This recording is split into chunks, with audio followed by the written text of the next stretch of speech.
Hello guys, magandang hapon sa inyo lahat and welcome back to my channel. So, sa video na to, finally, tuturo ko kayo dito sa garden po natin.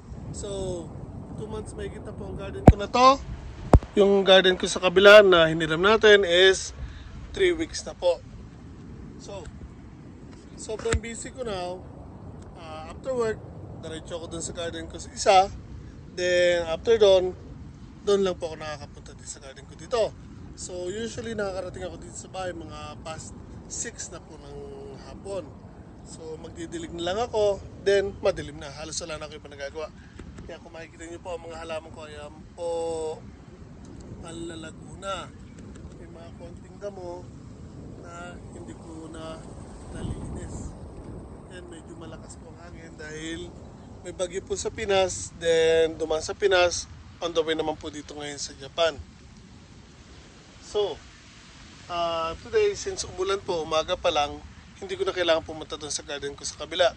Kaya dumaretso na ako dito sa bahay after work para i-trim ko yung mga ibang halaman na kailangan ko i-trim and tatalian ko yung mga iba nating halaman kasi may papasok na bagyo, lalakas ang hangin mamaya, matutumbay yung mga yan, and supportan natin, lagyan natin ng tali para hindi sila magbalian. Kaya, samahan niyo ko.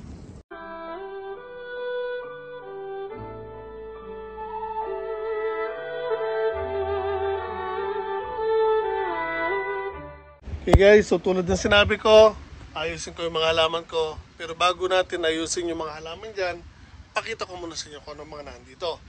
So, again, ito po yung planter boxes na ginawa natin. And kung makikita nyo po, ayan, yung mga beans ko sa taas, malalaki na po. And yung sa second row, wala na, malinis na, na-harvest na yung horseradish. Again, yung lettuce, hindi nagsibulan. Pangit yung nabili kong seeds.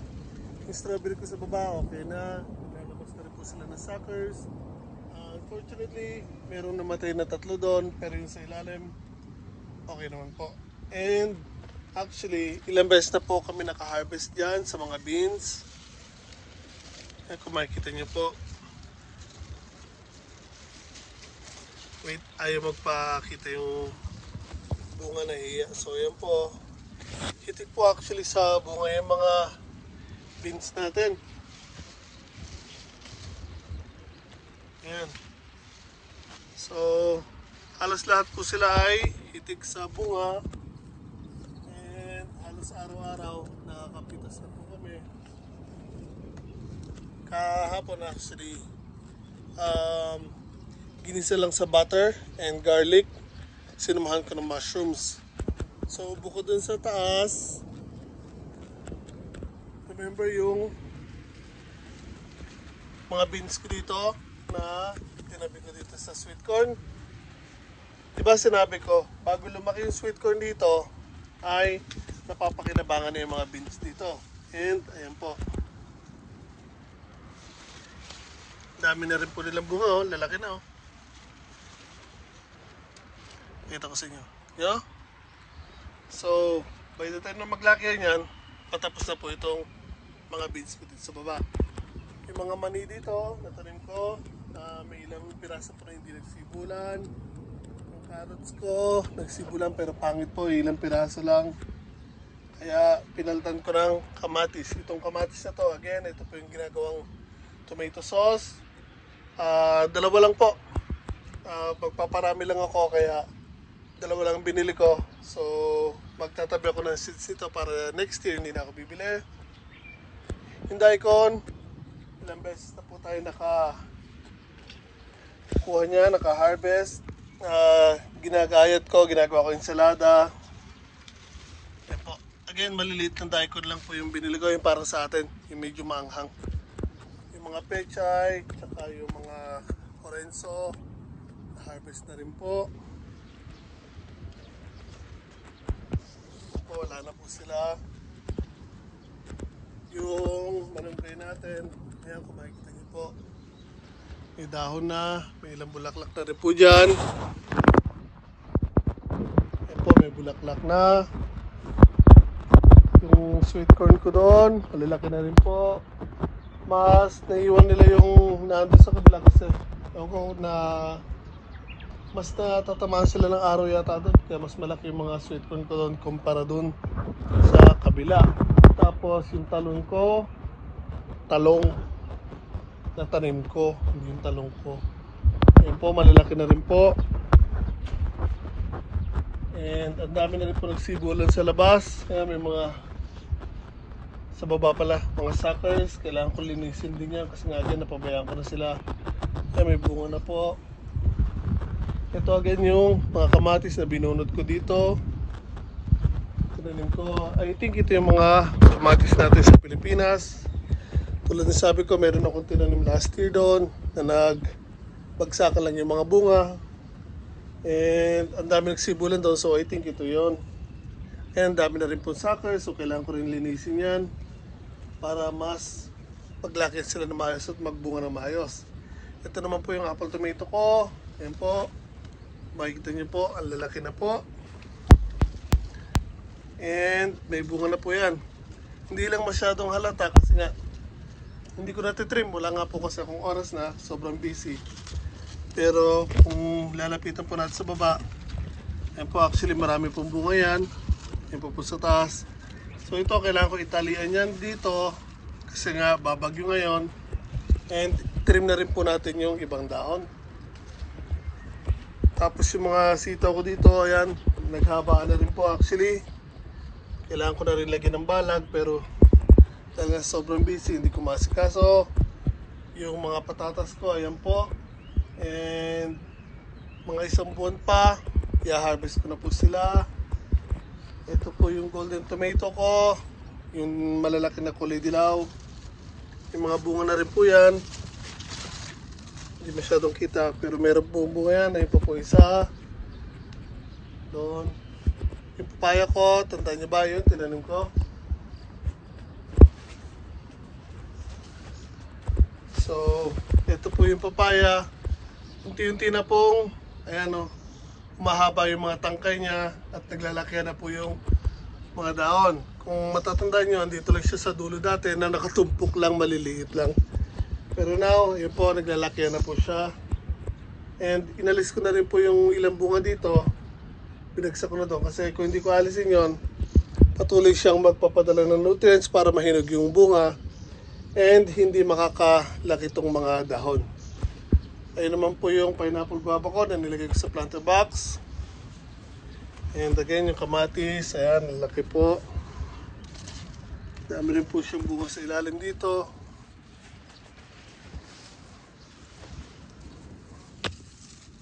Ayan guys, ang daming bunga. At itong katabi niya, ayan po. So yung pipino ko naman, remember meron akong tinanim na 4 na pipino. Ito po yun. Ito, nakailang pitas na rin po ako. Kahapon I think meron ako 4 na nakuha. And sa baba niya actually, ayan po, may mga bunga pa rin yan.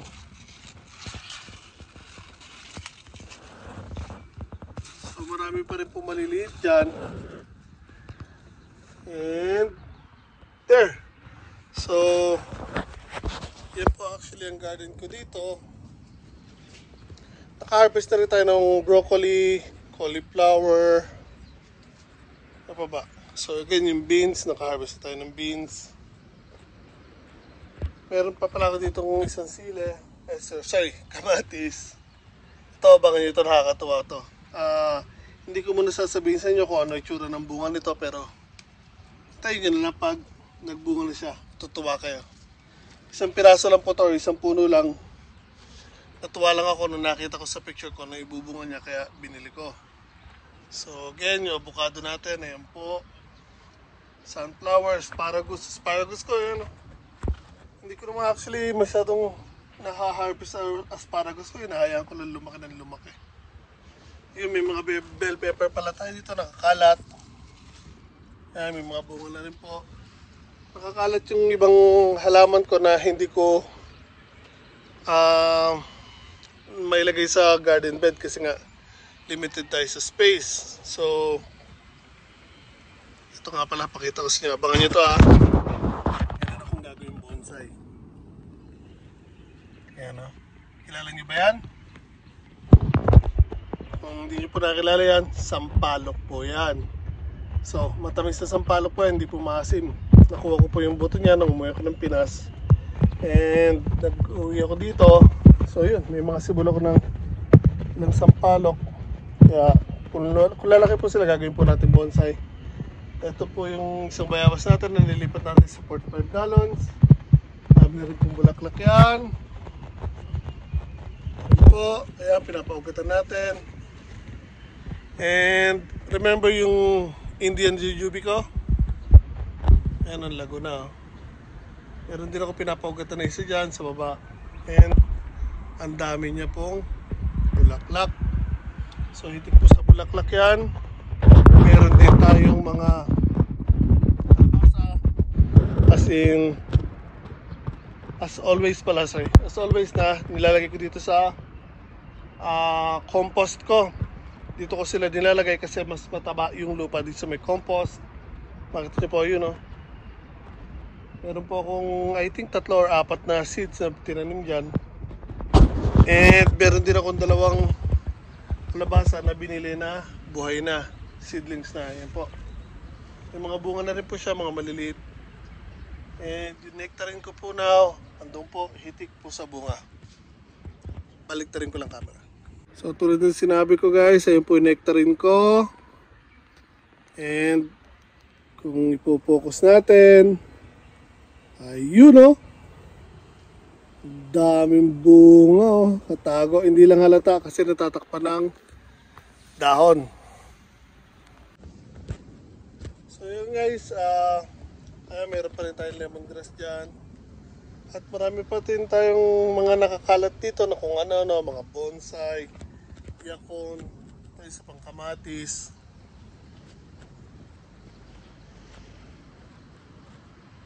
Malambot yung lupa dito.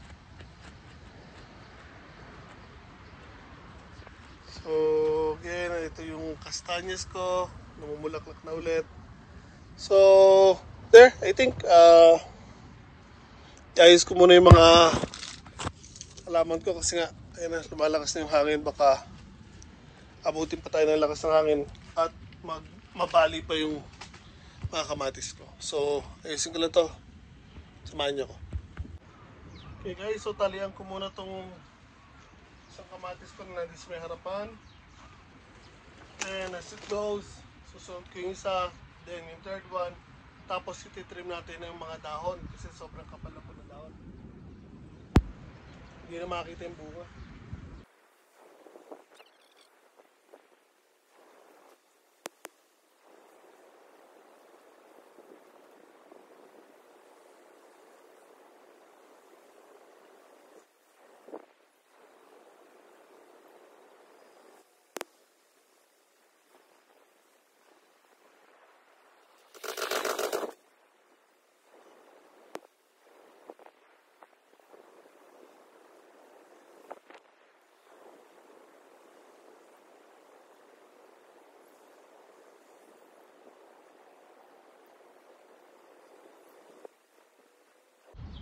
Okay, so itali na natin itong isa.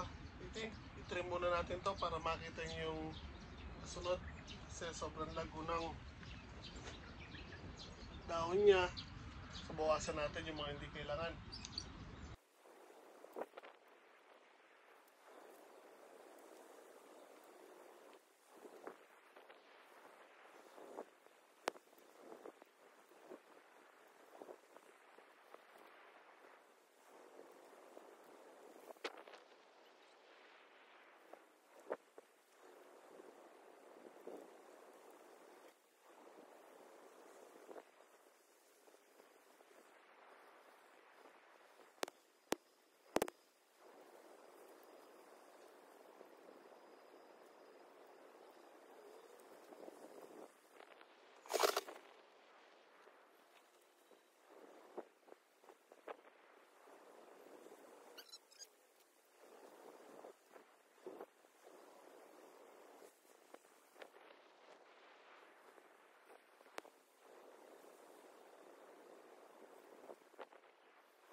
Okay guys, so bago natin i-trim yung pangatlo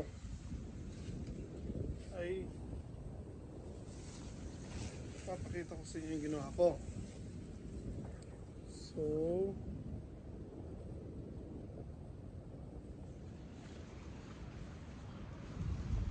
So ito guys, now papakita ko sa inyo kung paano ko siya i-trim.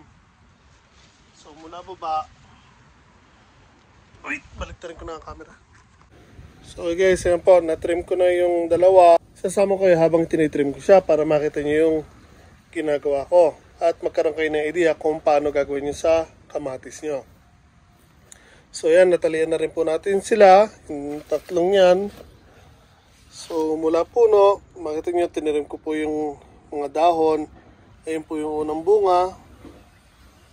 Hinayaan ko na mag-split siya dito. After ng sandang kalat-kalate, hinayaan ko rin siya mag-split. So ayun na po yan. Tapos nun, mga sandang kalat-kalate ulit, hinayaan ko ulit siya mag-split dyan. Dito naman, diretso ko siya. Dito halos sinabot ng 2 dangkal kasi ito yung pangalawang dapat isa't kalahati. Pero mas mataba kasi itong nasa taas kaya ito ang hinayaan ko. So, makita niyo po, halos ang dami kong tinanggal na dahon. Pero nag-iwan pa rin ako syempre. Kasi kailangan pa rin nila ng dahon para makagawa sila ng sarili nilang pagkain. Pero hindi natin kailangan ng ganong karaming dahon. So, itong kamatis po na ito ay apple tomato. So malalaki po yan. Makita nyo, kahit malalaki siya, ay kumpulan pa rin po siya magbunga. And again, napabayaan ko lang siya. Kaya, ayan, lumago ng ganyan tulad nito. So ito naman yung pangalawa. Again, nag-trim tayo ng mga dahon. Then nag-split. Again, dito after mga isa't kalahating dangkal, pinag-split ko ulit siya. Same as here. So tulad nito, ayan po, makita nyo, ang dami rin pong bunga. Ayan po, yung kasunod. Ayan, meron po sa taas. So now, punta naman tayo doon. And pakita ko sa inyo kung paano tayo mag-trim. So okay, ito na po yung kamatis ko. Yung pangatlo. Makita nyo po, napakalago niya po. Kasi nga napabayaan natin. Sobrang busy natin doon sa kabilang garden. Kasi nga pag-uwi ko, diretso doon. Then by the time na makauwi ako dito, alas 6 pasado na. Ang nagagawa ko na lang po ay magdilig ng halaman. So, makita nyo po, yun po, dami bunga. So, mula baba, tanggalin natin ng dahon. And ang ginagawa ko again is chop and drop. So, pagkaputol, babagsak ko lang dyan. Mabubulok po yung dyan. And magiging pataba po sa lupa. So, now, pili tayo ng susunod natin puputulin na dahon. Wait, masyadong makapal. So, tanggalin ko muna ito sa taas. Para lumiwanag ng konti ang aking paningin. Hindi sila masyadong makita. Saan natin ito. Sobrang kapal ng dahon. Just imagine guys, oh. Ito yung kanong kataba yung dahon na yan. Ito yung putang hinlilit ko. Halos kasing taba na ng hinlilit ko yung isang sanga ng dahon. So, what's next? Ito, sa baba. Ayan po.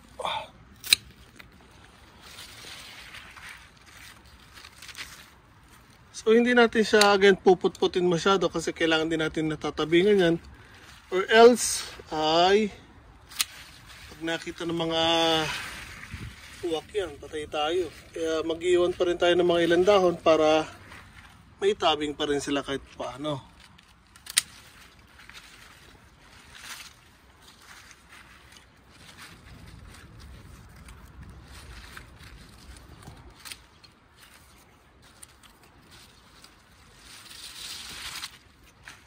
Lilinisin natin para masikatan sila ng araw, pero mag-iwan pa rin tayo ng ilan para maging protection pa rin nila sa mga ibon.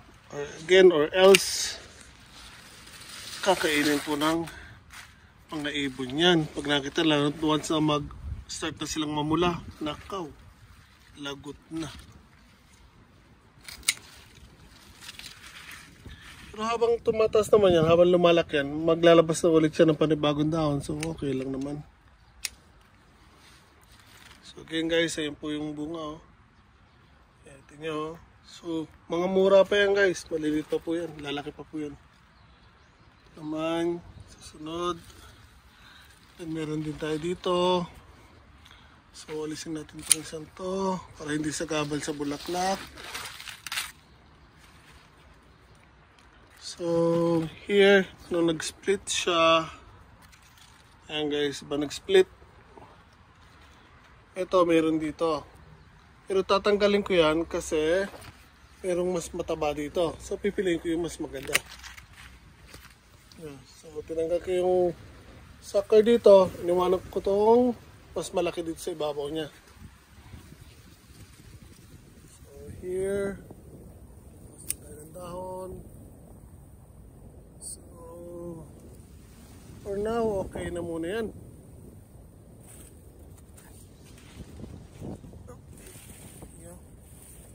So just imagine yung mga dahon lang na binagsak natin. Pag nag-compost kayo, marami-rami na rin po yan, magiging pataba niya in the future. Pero tulad din sinabi ko, ang ginagawa ko mostly chop and drop. Nagko-compost ako doon pag before gardening season or after, tinatambak ko sila doon. Pero during gardening season, yung mga tinitrim ko, binabagsak ko lang ng binabagsak, hinahayaan ko po silang mabulok dyan. So nagiging pataba po sila sa mga halaman natin.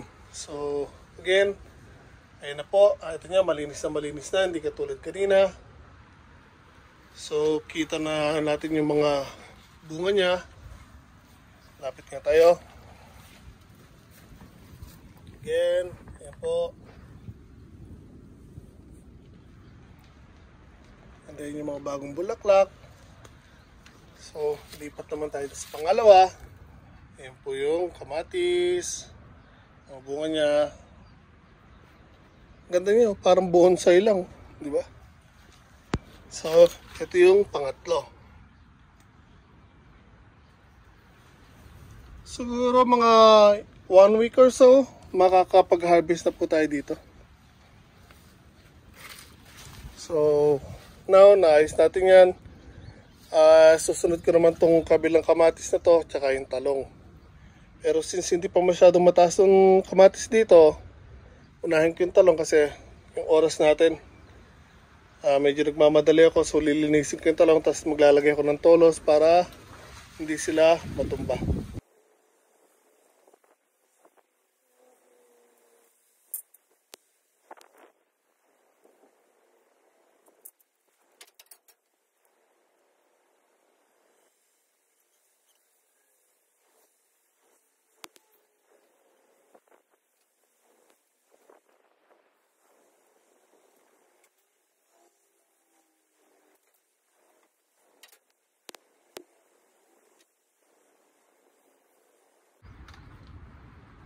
Okay guys, so a bit overkill ang ginawa ko dito, pero okay na rin po yan.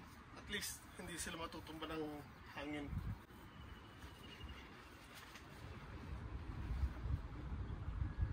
So now tatalian ko lang itong mga ito para kahit lumakas ang hangin, hindi po sila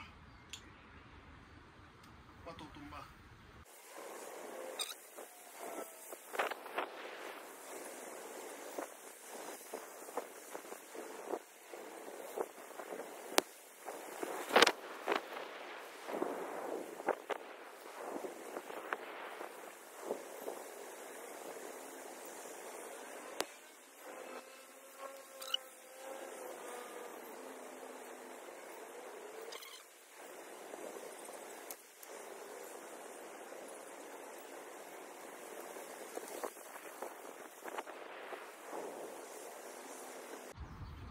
Okay. So now, iaayos na natin yung mga talong.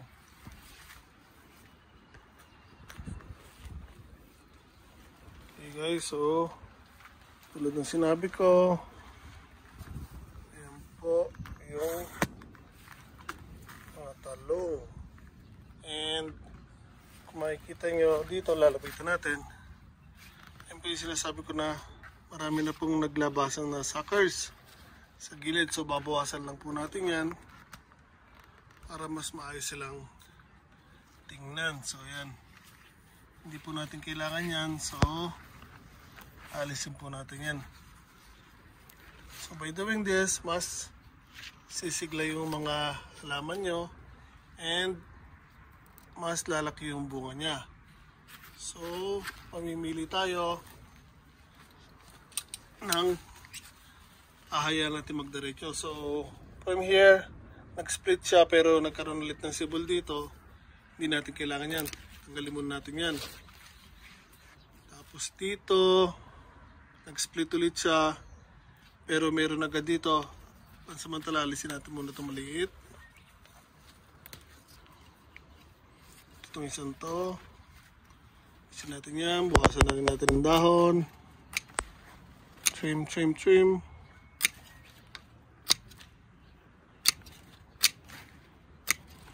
So yan. Totally nalinis yung baba. Taas lang po naiwan. Tanggalin natin itong isang itong maliit.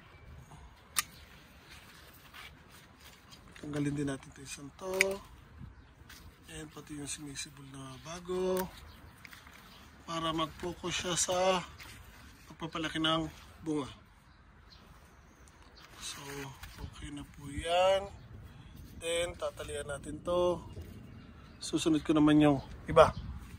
So, for now, mabilis ang trimming lang muna ang gagawin ko. Then, after ko sila matrim, ko tatalian.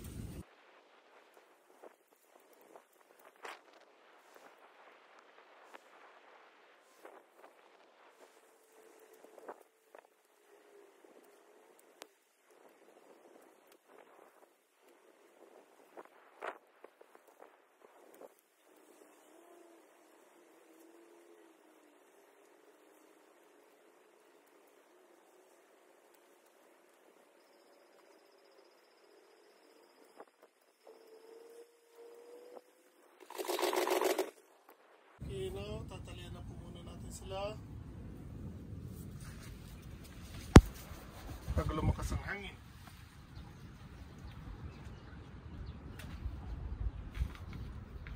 Tanggalin ko na rin yung dati kong nilagay na tolos para hindi sila matumba dahil naglagay na tayo ng bago itong malaki, so hindi natin kailangan yung maliit.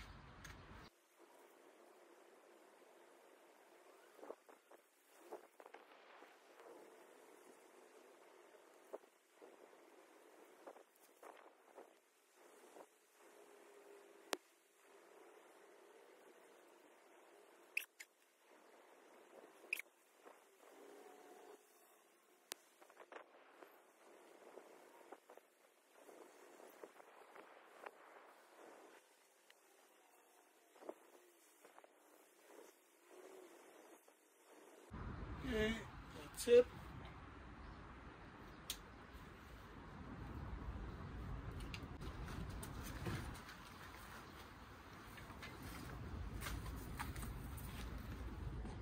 Okay guys, so kahit po lumangin pa ng malakas yan, hindi po basta-basta matutumba yung mga talong natin yan. Ito namang ginawa natin yan, no? Pangmalakasan po yan, mga kapatid.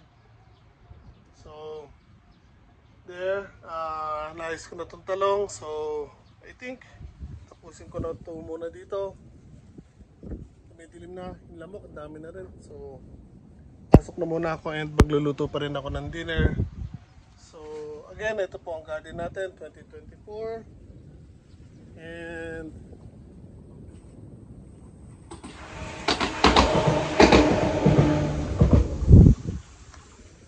tulad na sabi ko, marami na po tayong na-harvest. Beans, spinach or horenzo, pechay, labanos, daikon, horseradish, broccoli, cauliflower, harvest na tayo. Bell pepper, malapit na rin po po ito. So, pwede naman itasin na po yun kasi malalaki na rin.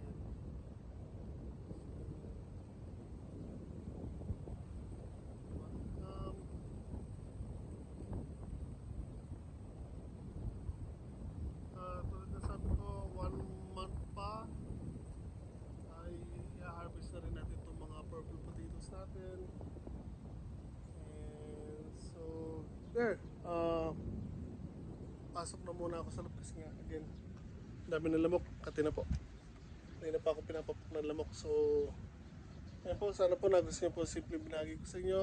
It's been a while na bago ako nakapag-gawa ng video dito sa garden ko kasi nga sobrang busy ko po work sa isang garden then dito, so wala na po akong oras para gumawa ng video. So now ginawa lang natin ng paraan kasi nga umulan kanina, so pwede ako hindi pumunta doon sa kabilang garden, so nagkaroon tayo ng time dito. Ayan. So at least naipakita ko sa inyo yung garden natin dito sa may bahay. Then yung mga bayabas ko, again, ang daming bulaklak po. Halos lahat po ng puno ko ng bayabas ay hitik po sa bulaklak, pati po yung sa loob ng mini greenhouse. Yung mangga, meron din. So, later on, pag may oras po ulit tayo, i-update ko sila. And so, there. Sana po nagustuhan niyo po simpleng sana po nagustuhan niyo po simpleng lagi ko sa inyo. Simple update lang po sa garden natin sa bahay. And again, ayan po, 2 months. Po ang mga halaman ko dito sa garden. So, 1 more week, mahigit. May ma-harvest na tayo mga kamatis. Ito talaga.